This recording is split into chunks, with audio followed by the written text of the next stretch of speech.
En el próximo video se presentarán las ideas principales de los libros de los reconocidos autores John Berger, 2009, Modos de ver, y Martine Joly, 1999, capítulo 1, ¿qué es una imagen? Se expondrán sus trabajos acerca de los distintos modos de ver el mundo, la historia tan cambiante de las imágenes, el impacto de la cámara y las nuevas tecnologías en la definición y percepción de la imagen, sus simbolismos, las opiniones de cada autor y sobre todo los puntos en común entre ambas obras, la mistificación, entre muchos más. A continuación se presentará un mapa conceptual que engloba todas las ideas de los textos. Este trabajo fue realizado por Tiago Marín, Morena Guinao y Nadir Lafuente, sin fines lucrativos, únicamente para el estudio universitario. La vista precede al lenguaje, tanto en el desarrollo del niño como en nuestra relación con el mundo. Ver no es una reacción mecánica, sino un acto voluntario y relacional. Nunca miramos una sola cosa, sino siempre la relación entre las cosas y nosotros mismos. Lo que sabemos o creemos afecta inevitablemente al modo en que vemos. Toda imagen encarna un modo de ver. Las imágenes surgieron para evocar la apariencia de algo ausente. Con el tiempo se convirtieron en registros de cómo alguien vio algo. Esta conciencia de la individualidad y de la historia se consolidó en Europa desde el Renacimiento. Cuando las imágenes son presentadas como obras de arte, el espectador las mira condicionado por hipótesis aprendidas sobre belleza, genio, civilización, verdad y gusto. Muchas de esas hipótesis ya no se ajustan al modo actual, y en lugar de aclarar el pasado, lo mistifican.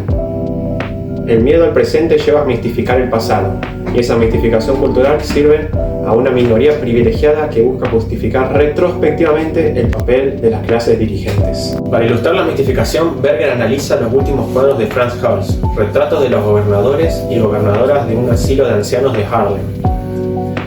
Hals era un anciano despedido que vivía de la caridad pública, y quienes posaban para él eran precisamente los administradores de esa caridad. Un historiador del arte analiza esas obras describiendo únicamente sus cualidades compositivas, evitando cualquier juicio sobre la relación real entre el pintor y sus modelos.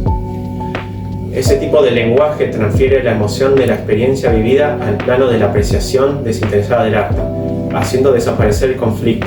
Eso, dice Berger, es la mistificación.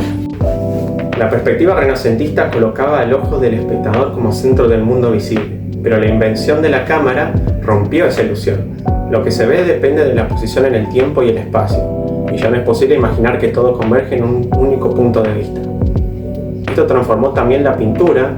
A los impresionistas captaron lo fugitivo de lo visible, y los cubistas representaron la totalidad de las vistas posibles alrededor de un objeto. La cámara no solo cambió el modo de ver el mundo, sino también el modo de ver los cuadros. Antes, una pintura formaba parte inseparable del lugar para el que había sido creada. Al reproducirla, la cámara destruye esa unicidad. La significación se multiplica y se fragmenta.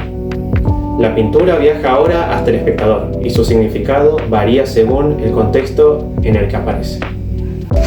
Como consecuencia, la unicidad del original ya no reside en lo que muestra, sino en lo que es como objeto. Esto da lugar a una nueva mistificación. La obra original se convierte en una reliquia cuyo valor depende de su rareza y de su precio en el mercado. Se la rodea de una falsa religiosidad que sustituye a la autoridad que las pinturas perdieron con la reproducción. Este proceso explica que la mayoría de la población no visite los museos de arte, y que el interés por el arte esté estrechamente vinculado al nivel educativo y a la clase social. La gente da por supuesto que esas obras pertenecen a la reserva de los ricos. En la era de la reproducción, la significación de los cuadros ya no está ligada a ellos. Se vuelve transmisible, se convierte en información que puede ser usada de distintas maneras. Cuando una pintura se reproduce acompañada de palabras o dentro de un film, su significado se modifica o cambia totalmente, porque las palabras imponen la autoridad sobre la imagen. Berger reconoce que las obras originales conservan algo que ninguna reproducción puede igualar. Son silenciosas e inmóviles, y en su superficie material es posible seguir el rastro de los gestos inmediatos del pintor, lo que acerca en el tiempo el acto de pintar y el acto de mirar. Las artes visuales han existido siempre dentro de un coto, primero mágico o sagrado, luego social. Los modernos medios de reproducción han destruido la autoridad de ese coto y han sacado las imágenes a la corriente de la vida. pero esta posibilidad es sistemáticamente ocultada. Los medios de reproducción se usan para mantener la ilusión de que nada ha cambiado. La verdadera pregunta que Berger plantea al final es ¿a quién pertenece la significación del arte del pasado? ¿A quiénes pueden relacionarlo con su propia experiencia o a una jerarquía de especialistas? Una persona a una clase aislada de su propio pasado tiene menos libertad para decidir y actuar.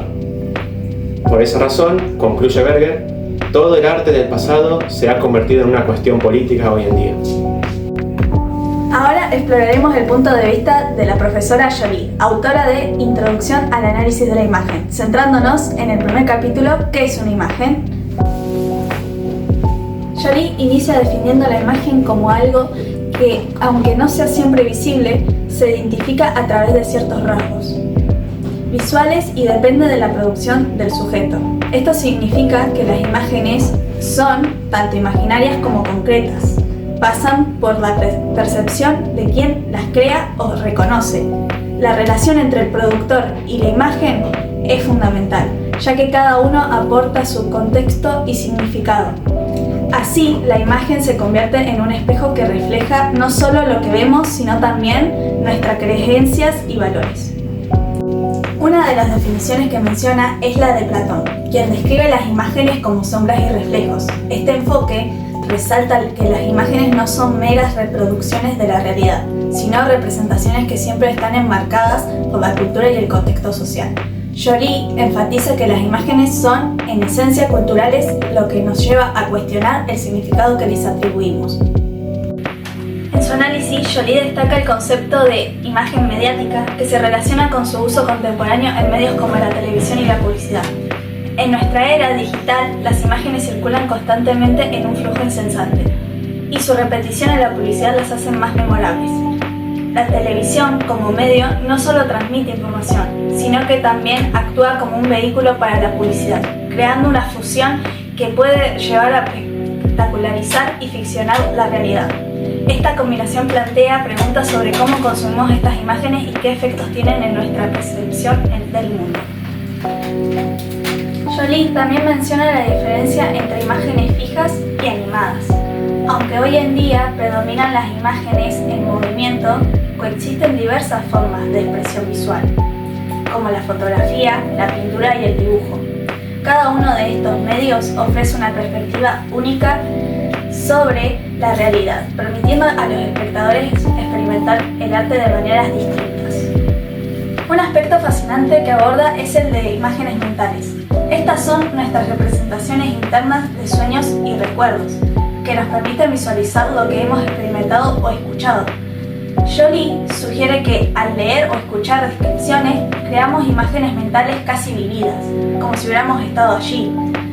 Además, menciona la importancia de la imagen en la ciencia, donde se utilizan para visualizar fenómenos físicos y facilitar su comprensión. Las imágenes científicas son herramientas cruciales para observar e interpretar el mundo que nos rodea. Con la llegada de las nuevas imágenes digitales, la línea entre lo real y lo virtual se vuelve cada vez más difusa. Jolie utiliza la metáfora de Proteo, el dios cambiante, para ilustrar cómo la imagen puede ser todo su opuesto, real y virtual, móvil e inmóvil, sagrada y profana. Esta versatilidad de la imagen nos invita a reflexionar sobre su complejidad y la necesidad en un análisis profundo para comprender su significado en diferentes contextos. Finalmente, Jolie enfatiza que para entender realmente las imágenes es necesario un análisis crítico que nos permita discernir sus múltiples significados y la forma en que influyen en nuestra vida cotidiana. A través de su reflexión nos invita a cuestionar no solo lo que vemos, sino también cómo y por qué lo vemos, abriendo así un espacio para la reflexión y el diálogo sobre el papel de las imágenes en nuestra cultura. Ahora seguiremos con los puntos en común entre ambos trabajos de cada respectivo autor. Tanto Berger como Jolie parten de una preocupación en común. La imagen no es un fenómeno transparente ni inocente, sino algo que requiere ser interrogado, comprendido y analizado. Ninguno de los dos trata la imagen como un simple objeto visual, dado de antemano, sino como algo que involucra procesos de producción, de sentido, condiciones culturales e históricas, y una relación activa entre quien produce la imagen y quien la recibe. Los dos autores coinciden en que la imagen no puede entenderse como un reflejo mecánico o neutral de la realidad.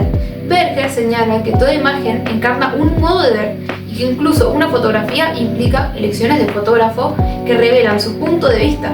Joly desarrolla esta misma idea desde la semiótica, al afirmar que la imagen es un signo analógico, es decir, que aunque se asemeje a lo que representa, no es la cosa misma, sino una representación construida según reglas y convenciones.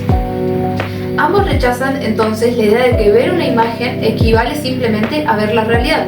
En esa misma línea, los dos textos insisten en que lo que sabemos, creemos y hemos aprendido afecta directamente en la manera en que percibimos las imágenes.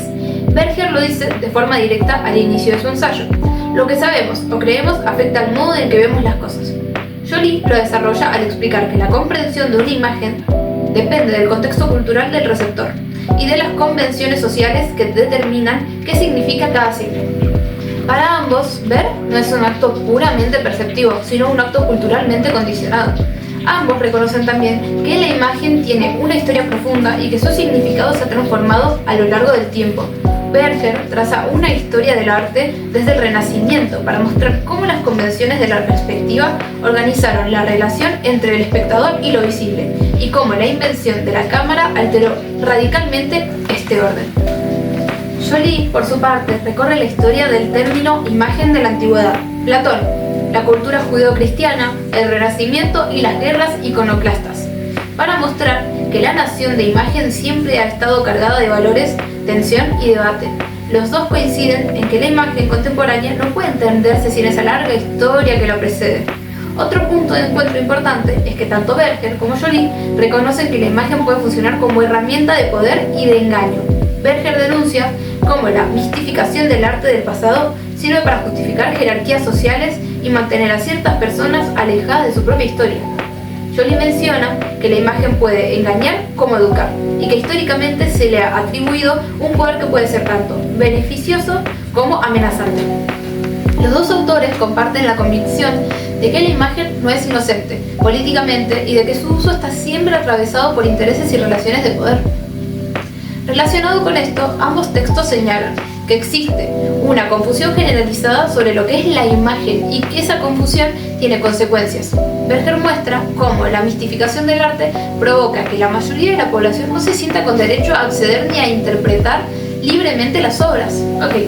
Joly, desde otro ángulo, describe cómo el término imagen se usa de manera tan variada y contradictoria, que sin una reflexión teórica resulta imposible comprender qué se está diciendo cuando se habla de imágenes. En ambos casos, la falta de claridad conceptual o crítica sobre la imagen deja a la gente en una posición de menor libertad frente a ellas. Los dos textos convergen también en señalar que la imagen siempre supone la presencia de un sujeto que la produce o la reconoce. Berger dice que toda imagen encarna un modo de ver y que la percepción de una imagen depende también del modo de ver del espectador. Joly afirma que la imagen, ya sea imaginaria o concreta, pasa siempre por alguno que la produce o la reconoce. Esta dimensión subjetiva e intersubjetiva de la imagen se reconoce por ambos como fundamental.